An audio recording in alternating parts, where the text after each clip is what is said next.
Un saludo para todos nuestros amigos. Estamos terminando un año 2023 y también estamos terminando con el cuarto trimestre de la escuela sabática.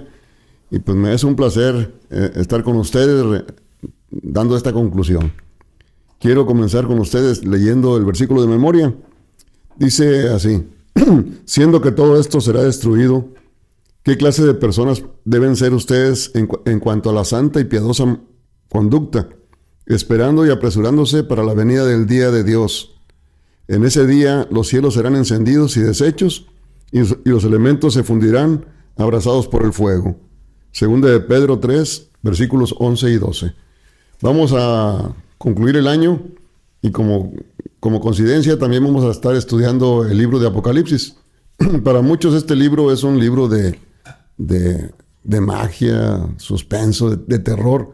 Sin embargo, sabemos nosotros que este libro, Revelación, nos habla del grande amor de Dios. Y vamos a considerar tres aspectos. El primero dice: el personaje central del libro de Apocalipsis es el Señor Jesucristo, ¿sí? Él es el héroe, Él es el victorioso, es Cristo.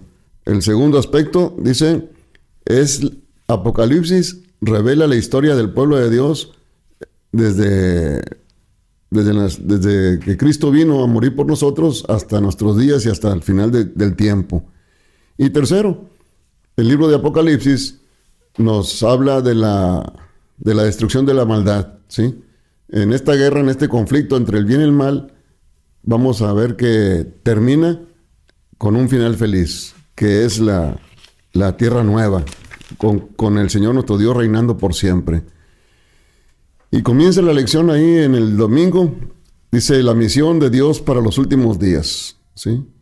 Y se nos invita a estudiar detenidamente el libro de Apocalipsis, ¿sí? Porque en este libro se habla de la salvación de la humanidad. Se nos advierte. El Señor dice en su palabra que no haría nada sin que antes no se lo revelara a sus siervos los profetas. Y de hecho lo hace. El libro de Revelación comienza de esa manera, ¿sí? Dice en el capítulo número 1 de Apocalipsis, dice, la revelación de Jesucristo que Dios le dio para manifestar a sus siervos las cosas que deben suceder pronto, dice.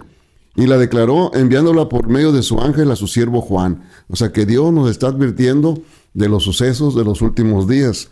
En este libro, Juan es el que habla, testifica y dice, esto me fue revelado a través del Señor nuestro Dios. Y entonces dice, ahí mismo en ese capítulo se nos invita a leer y a estudiar la Biblia. En el versículo 3 del mismo capítulo número 1, dice así: bienaventurado el que lee y los que oyen las palabras de esta profecía y guardan las cosas en ella escritas, porque el tiempo, dice, está cerca. Se va a manifestar de manera plena la presencia de la divinidad a través del Padre cuando dice el que es y que era y que ha de venir, y de los 7 espíritus, o sea, el del Espíritu Santo, que están delante de su trono. Y luego menciona, y de Jesucristo, el testigo fiel. Entonces, Dios no escatima ningún esfuerzo para que nosotros, sus hijos, conozcamos los eventos y estemos preparados.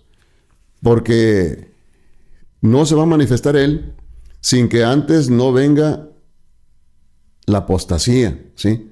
Sin que antes el conflicto llegue a su máximo grado, ¿sí? Va a haber una situación difícil, ¿sí?, en el mundo. De hecho, ya hemos visto cómo se plantea el futuro para la humanidad. Los científicos no hablan más que de destrucción, ¿sí?, de que vamos a una crisis. Pues bueno, Dios también lo hace saber a través de su libro de Apocalipsis. Nos prepara, ¿sí?, para que entonces estemos listos, ¿sí? Ahora, Dios no ha fracasado en su intento por salvar a la humanidad, ¿sí? El Señor Dios nos muestra que habrá de venir como un general victorioso. Entonces, por más difícil, por más grandes que sean los desafíos, para el pueblo de Dios, para sus hijos, está destinado el éxito, el triunfo. porque fuimos rescatados por la sangre preciosa del Señor Jesucristo. O sea, somos para Dios algo muy especial. Como dice ahí 2 de Pedro 2:9, dice, somos una nación santa, un pueblo adquirido por Dios, ¿sí? Cuando ahí en ese pasaje menciona que somos reyes, ¿sí? Sacerdotes, pues entonces, si somos reyes, estamos emparentados con el Rey de Reyes. Y si somos sacerdotes, tenemos un compromiso enorme con Él, porque tendremos que estar haciendo lo que Dios quiere, que es salvar la humanidad. Como sacerdotes tenemos que estar trabajando para la salvación de la humanidad. En la parte del día lunes dice el mensaje y la misión de los 3 ángeles. ¿Por qué el libro de Apocalipsis tiene tanta simbología? Ya ven que habla ahí de iglesias y luego copas, sellos, ángeles. Pues bueno, ese fue el propósito de Dios, tanto simbología para que todo aquel que lea lo haga con detenimiento. Y otra cosa más, si el libro de Apocalipsis fuera un libro así claro, nítido, que se leyera y se entendiera así de manera simple, como si se leyera un libro de historia o de geografía, pues entonces ese libro lo habría destruido Roma desde un principio, ¿sí? Entonces, el que lee debe tener la influencia del Espíritu Santo para poder comprender. De otra manera, y hasta el día de hoy, Roma lo destruiría, ¿sí? Porque en ese libro se muestra la imagen de Dios, pero también se muestra la imagen de la bestia. Entonces, en esta batalla, en este gran conflicto, todos estamos ahí involucrados. Va a ser una lucha sin cuartel. Dice ahí en el libro de Apocalipsis, capítulo 12, dice, por eso dice, alégrense cielos y ustedes los que habitan en ellos. Pero dice, pero hay de la tierra y del mar, porque el diablo ha descendido a ustedes con gran furor al saber que le queda poco tiempo. O sea, es un gran conflicto, ¿sí? Es un gran conflicto y hasta el día de hoy, mucha gente que lee el libro de Apocalipsis hace de él fantasías. Ya ven Hollywood cuántas películas no ha hecho de este libro y lo ha llenado de suspenso, de terror y pareciera que ahí el mal prevalece, pero no. Por eso el consejo de parte de Dios es, ahí en San Juan 5:39 dice, escudriñar las Escrituras, porque en ellas nos parece que tenemos la vida eterna y a final de cuentas son ellas las que dan testimonio del Señor Jesucristo. O sea, tenemos que estar leyendo. Ahora, cuando uno lee la Biblia, uno va a conocer de Dios. Y cuando uno conoce de Dios, tiene que asumir un compromiso con Él, para bien o para mal, ¿sí?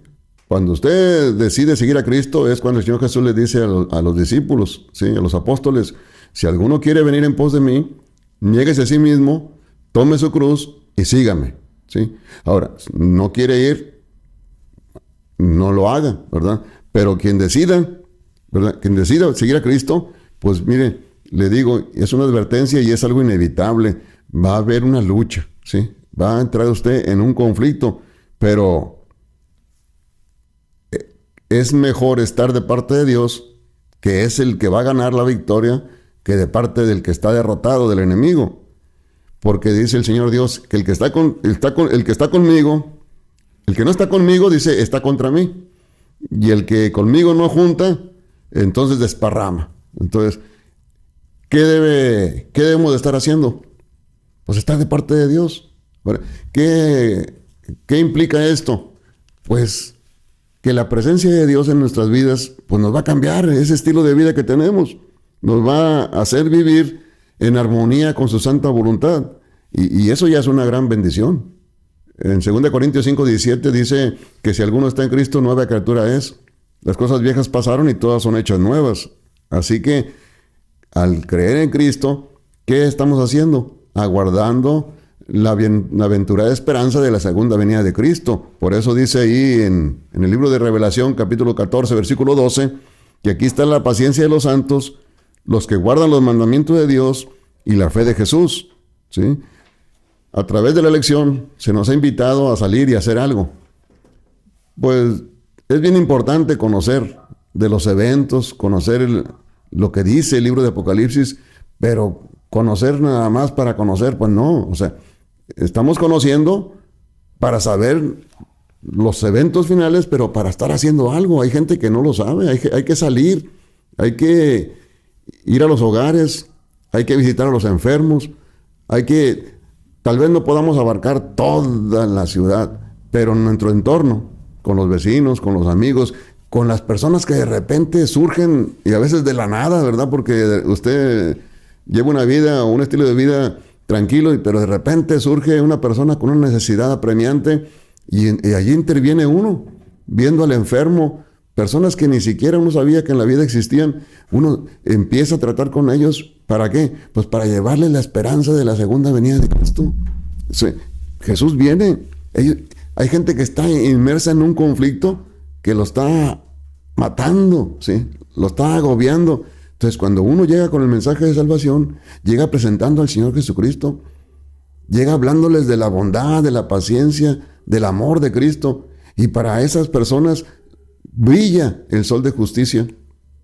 Somos mensajeros, obligados en el amor a Dios, por gratitud, a predicar un evangelio que está vigente hasta nuestros días. Un evangelio de paz, de amor, ¿sí? Ahora, la crisis final es inminente. Va a haber una crisis, hermano. Tremenda crisis. Dice, por eso el Señor urge a su pueblo a que vayamos a todas las naciones, bautizándolos, ¿sí? Doctrinándolos, enseñándoles a obedecer lo que Dios mandó. ¿Se acuerdan ahí donde Jesús dice, si me amas, guarda mis mandamientos? Bueno, tenemos que llevarles ese mensaje a las personas. O sea, el amor a Dios implica obediencia y ponerse de parte de Él. ¿Qué va a hacer la gente? ¿Sí? Pues no tenemos a veces ni idea. A veces consideramos a las personas y descartamos algunas porque en apariencia pensamos que no son las indicadas para recibir el mensaje, pero no es lo que debemos de hacer. Tenemos que predicar, sembrar la semilla en todo terreno, porque a final de cuentas la obra es de Dios y Él sabrá hacer germinar la semilla en el terreno que Él ya ha preparado de antemano a través de su Santo Espíritu. Nosotros tenemos nada más que estar trabajando, dice.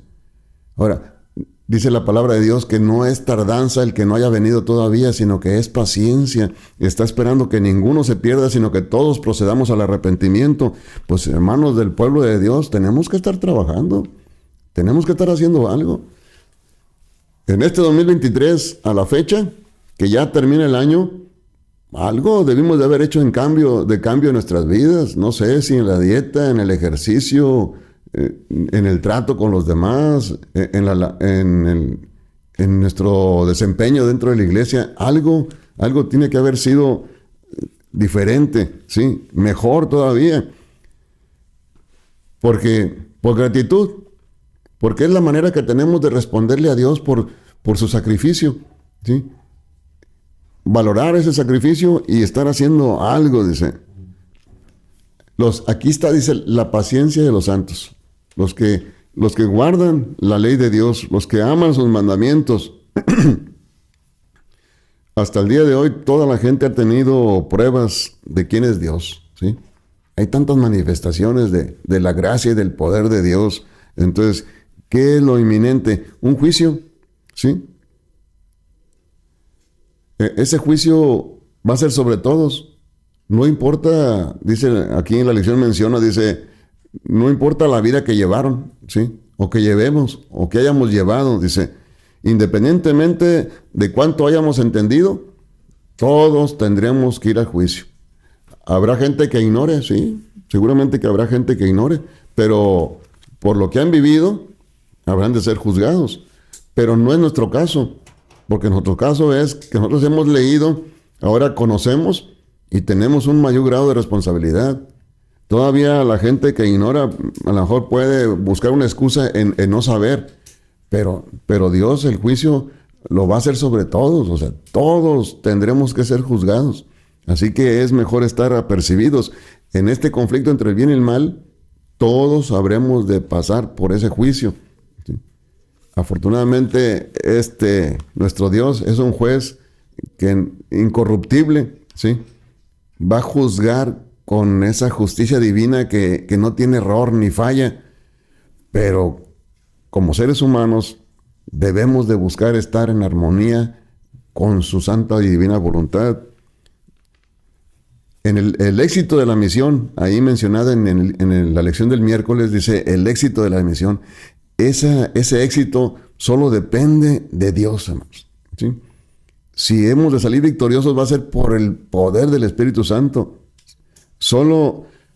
Nosotros solo debemos de ser parte de Él, ¿sí? Estar de parte de Él, porque al final de cuentas, Él es el que va a lograr en nosotros tanto el hacer como el querer como el hacer, ¿sí? Entonces, cuando uno decide estar de parte de Dios, entonces uno va a ser victorioso. El final para nosotros va a ser feliz, ¿sí? No sin antes, le digo, si Dios nos concede la vida de estar presentes en la segunda venida de Cristo, pues va a haber un tremendo desafío para todo cristiano. Si nos lleva al descanso, pues bienaventurados somos, ¿verdad? Pero fíjense nada más en cuanto al carácter de los cristianos, de aquellos que se conviertan en seguidores de Cristo, dice, primero, tiene que despertarse un celo por Dios para ser puros y leales a Él, ¿sí? Un cristiano tiene que estar viviendo fidelidad hacia Dios, hacia su palabra, lo que está escrito, ¿sí? Lo que está escrito es lo que debe de permear nuestras vidas. Dice, amarás a Jehová tu Dios con toda tu mente, con toda tu alma y con todo tu corazón, ¿sí? Porque no hay otro Dios más que Jehová, más que Cristo, más que el Espíritu Santo. Segundo, siguen a Jesús porque Él es nuestro guía, ¿sí? Él es nuestro ejemplo, ¿sí? Ahora, ¿quién nos dirige? El Espíritu Santo. Otra característica de un cristiano. Seguimos las pisadas de Cristo y vamos tras Él por la dirección del Espíritu Santo. Tercero, ¿sí? Estamos despiertos, velando y orando porque sabemos que habrá falsas enseñanzas, va a haber inmoralidad y no tenemos por qué ser parte de ello, ¿sí? Antes de que Cristo venga se va a manifestar el inicuo, el hombre de pecado, ¿sí? Aquel que quiere ser como Dios o por estar por encima de Dios. Nosotros tenemos que estar siempre alertas. Por eso la importancia de estar leyendo la Biblia, ¿sí? De estar escudriñándola, buscando ahí, mirando nuestras vidas, ¿sí? O sea, viendo si realmente existe algo que me está estorbando para crecer y desarrollarme en el Evangelio. Y como cuarto punto, reconocemos los cristianos que somos imperfectos, ¿sí?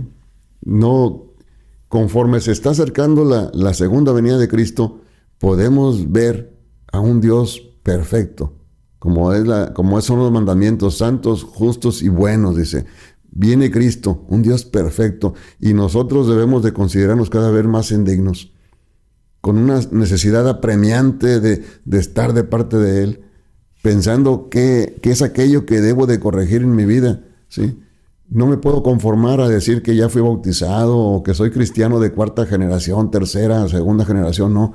Mi relación con Dios debe ser ahorita, ¿sí? Estar aferrado a su santa y divina voluntad. Acuérdese lo que dice San Mateo 7:21, ¿ya? No todo aquel que me diga Señor, Señor va a entrar en el reino de los cielos, sino aquellos que hagan la santa voluntad del Padre, dice. Entonces, tenemos que estar ahí viviendo el Evangelio, ¿sí? Necesitamos sabernos que estamos de parte del pueblo de Dios. Necesitamos fomentar la unidad entre nosotros, ¿sí? Negarnos a esos pensamientos que disuelven la feligresía, no. Necesitamos, en el nombre de Dios, aferrarnos a la Santa Escritura, ¿sí? Y formar un frente unido, ¿sí? Decidir ser fieles hasta la muerte. Aquí fue Juan el que escribió Apocalipsis, inspirado por el Espíritu Santo, pero aquí cabrían las palabras de Pablo, cuando dice él, para mí el vivir es Cristo y el morir es ganancia, dice, ¿sí? O sea, como cristianos debemos de buscar que estar, pero sí, en la verdad, sí, que nuestra fe esté cimentada en la verdad. Llega el momento de la decisión para toda la humanidad. Nosotros que ya hemos decidido, debemos de mantenernos firmes. El mundo está presentando tantos cambios. Para muchos, algunos les parecen atractivos, pues hay que estar sobrios, ¿sí? No, no todo lo que brilla es oro, ¿sí? Ahora, estamos aquí, pues procuremos estar firmes en Cristo, ¿sí? Gozándonos en Cristo. A nosotros nos toca sembrar. Esta lección nos invitó todo el trimestre a salir y a sembrar. Hay gente que no va a venir al templo por muchas circunstancias. Nosotros tenemos que ir a buscarlas. Hay gente tal vez que no se va a congregar, pero nosotros tenemos que ir a instruirlas, ¿sí? Es el momento de oportunidades para nosotros para hacer algo, para salir y hacer algo. Ya Dios no va a hacer más. Ya nos ha instruido, ya nos ha dejado las señales, ya nos ha abierto el panorama, ya sabemos lo que va a suceder. Ya si no actuamos nosotros, va a ser por necedad o por descuido. Dios está esperando un pueblo que esté trabajando en la misión de Dios. La misión de Dios es la salvación de la humanidad, que participemos de ello. No me queda más que desearles un feliz año 2024, que lo podamos comenzar con mucho entusiasmo y que podamos terminarlo como lo hemos terminado este 2023. Si por la gracia de Dios estamos vivos, que nos mantengamos fieles a Él. Si el Señor Dios nos llama al descanso, que nuestra esperanza sea la de verlo venir a Él por segunda ocasión. Bendiciones y un feliz año. Gracias.